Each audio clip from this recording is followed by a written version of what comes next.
Spanish communist Miguel Ángel on the war in Ukraine and our tasks. The leftism of certain organizations is as useful to imperialism as right-wing revisionism or reformism, and must be resolutely opposed. The following speech was delivered by Miguel Ángel Villayón on behalf of Unión Proletaria at a joint rally with the Iniciativa Comunista in Spain. Good afternoon, comrades. I bring you greetings from Unión Proletaria. I will try to clarify from our point of view what the proletarian communist position should be in relation to the conflict in Ukraine, as well as in relation to international conflicts in general, particularly in an imperialist country like Spain. I suppose you know well enough the background and causes of this conflict. If necessary, we will recall them during the debate that is to follow. The other classes and parties have already taken a position. 1. The majority of the population, as usually happens in any non-revolutionary situation, accepts the narrative put forward by the authorities, especially when there is consensus among them, as is the case at present. Russia has unjustifiably invaded Ukraine, and NATO is protecting us from Russia. 2. Pacifists, in theory, and the majority of workers, out of a degree of class consciousness, distrust the NATO imperialists, but also consider capitalist Russia to be imperialist, and to have invaded Ukraine for imperialist purposes. This second position is taken by many communist parties in the world. In response to it, please allow me to read to you one of those quotes from Lenin, which cannot be lifted out of context, because it discusses the question from the point of view of general principle. Quote, "It is necessary to explain the meaning of annexations, and why and how socialists must fight against them. Not every appropriation of foreign territory can be described as an annexation, for, generally speaking, socialists favour the abolition of frontiers between nations and the formation of larger states. Nor can every disturbance of the status quo be described as an annexation, for this would be extremely reactionary and a mockery of the fundamental concepts of the science of history. Nor can every military seizure of territory be called annexation, for socialists cannot repudiate violence and wars in the interests of the majority of the population. Annexation must apply only to the appropriation of territory against the will of the population of that territory. In other words, the concept of annexation is inseparably bound up with the concept of self-determination of nations." End quote. Proposals submitted by the Central Committee of the RSDLP to the Second Socialist Conference by V.I. Lenin. If you like, during the debate we can elaborate on how to apply this criterion of Lenin's to the present war in Ukraine. Most communist parties, especially those in the imperialist West, do not consider Russia to be imperialist, but nevertheless they dare not support it for fear of damaging their relationship with the masses. This shows that the masses have not been told the whole truth of how the society in which we live works. They have not had explained to them the link between the opportunists who betray them on a daily basis and the exploitation of most countries in the world by a few. They have not had explained to them that we must support everyone who fights this imperialist yoke, and not just out of sympathy, but because it is that same yoke that keeps us enslaved. These parties have not behaved as revolutionaries, but as centrists. What does this mean?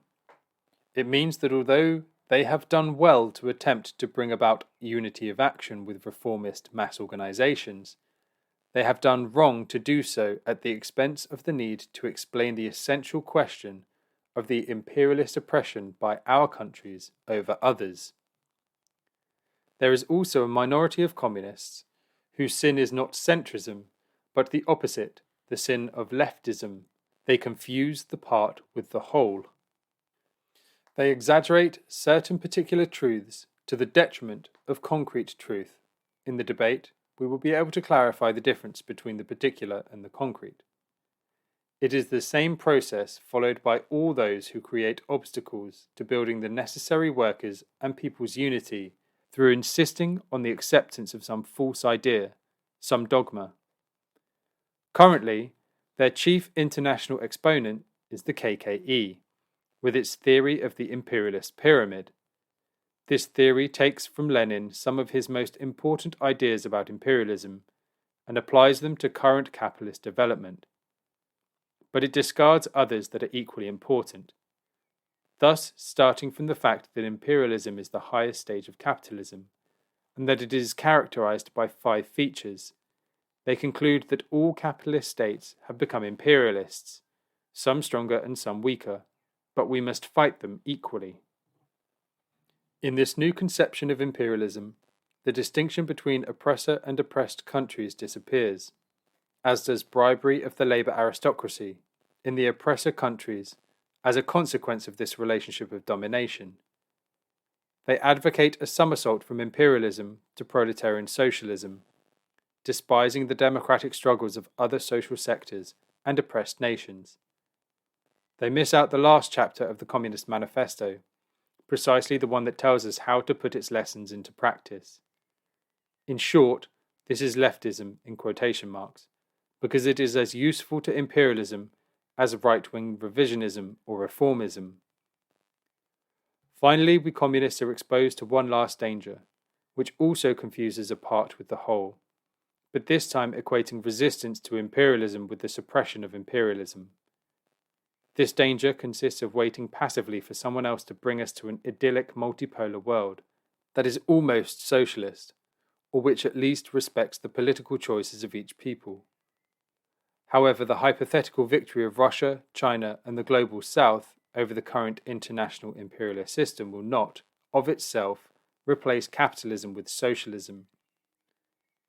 And capitalism, at this stage of development of the productive forces, tends to be monopolistic, with all it entails of domination and reactionary violence.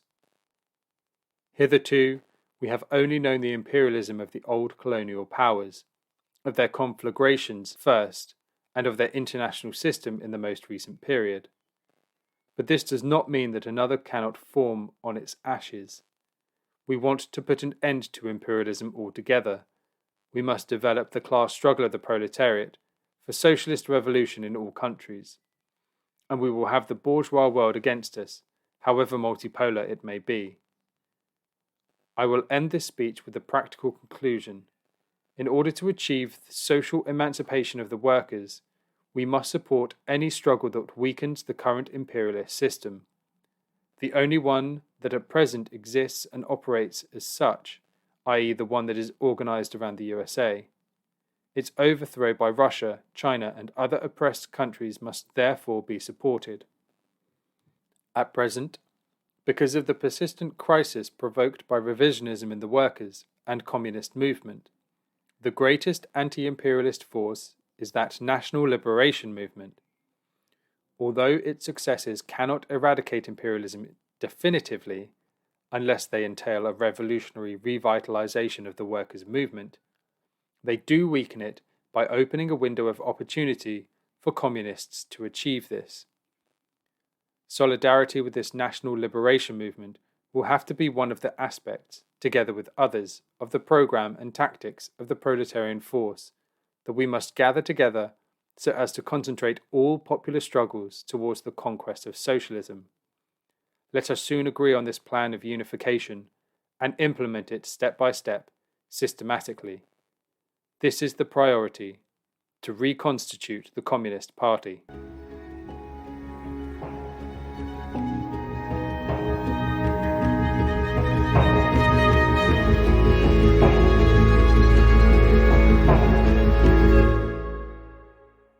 Thanks for listening to Proletarian Radio.